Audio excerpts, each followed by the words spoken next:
வணக்கம்.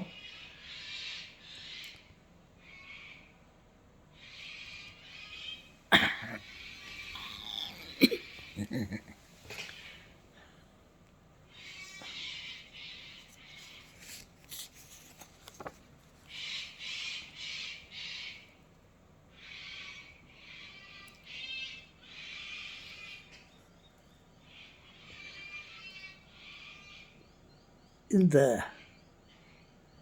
நீங்கள் காணும் இந்த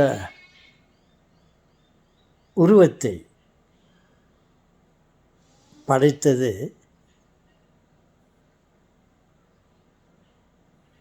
இறைவன். இந்த படத்தில் இருப்பது ஒரு குழந்தையாக இருந்தது. ஆண்டவன் படைப்பில் இந்த உருவத்தில் இருப்பது ஒரு சின்ன குழந்தையாக இருந்தது.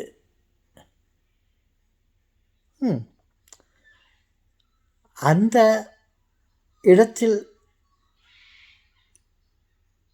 இருப்பது ரோபோ.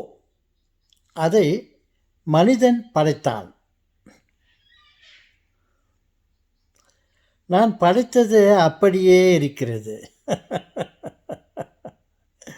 நான் படைத்தது அப்படியே இருக்கிறது. ஆண்டவன் படைத்த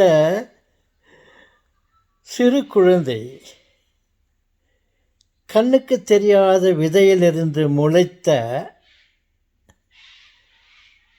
இந்த உருவம் சிறு குழந்தையாக இருந்தது. அவ்வளவுதான். அது பாட்டுக்கு தானாகவே இந்த அளவுக்கு அதுவே வளர்ந்து கொண்டு வந்தது. சிறு குழந்தையிலிருந்து இந்த பெரிய மனிதன் அளவிற்கு வரும் வரை அதுவாகவே தானாகவே வளர்ந்து கொண்டு வந்தது. பாருங்கள்.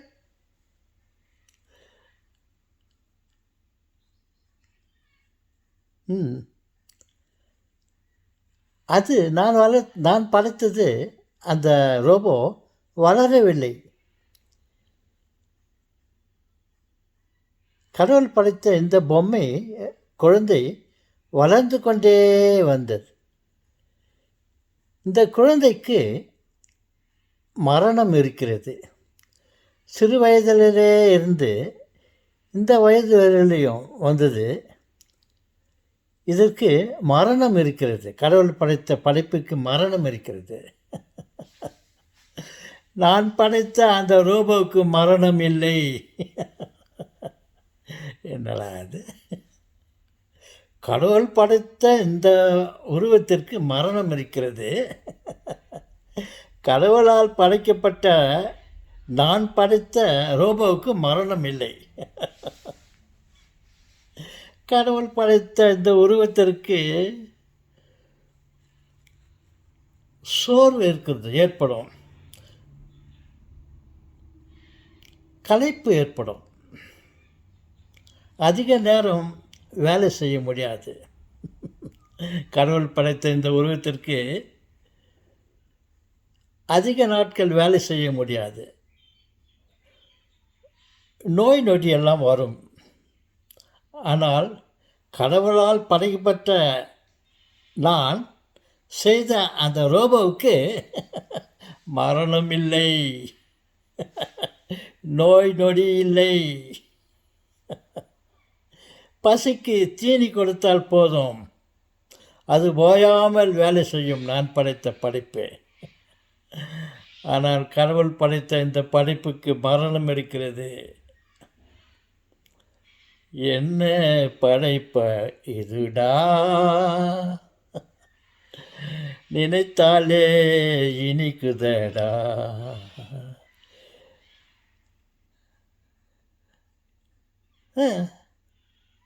என்ன அது கடவுளுக்கும் கடவுள் படைத்த ஒரு பொருளுக்கும் இருக்கிற வித்தியாசத்தை பாருங்கள். நான் படைத்த அந்த ரோபோவுக்கு மரணம் இல்லை. கடவுள் படைத்த இந்த உருவத்திற்கு மரணம் இருக்கிறது.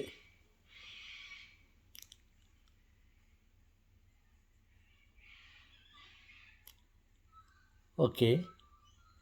அவர் என் படைப்பை பார்த்து திகைக்கிறார்.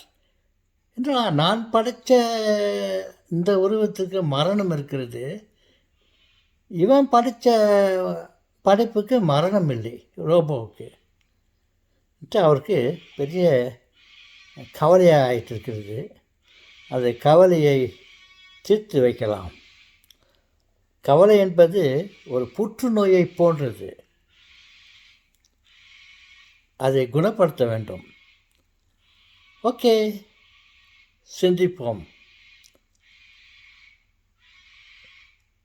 வணக்கம்.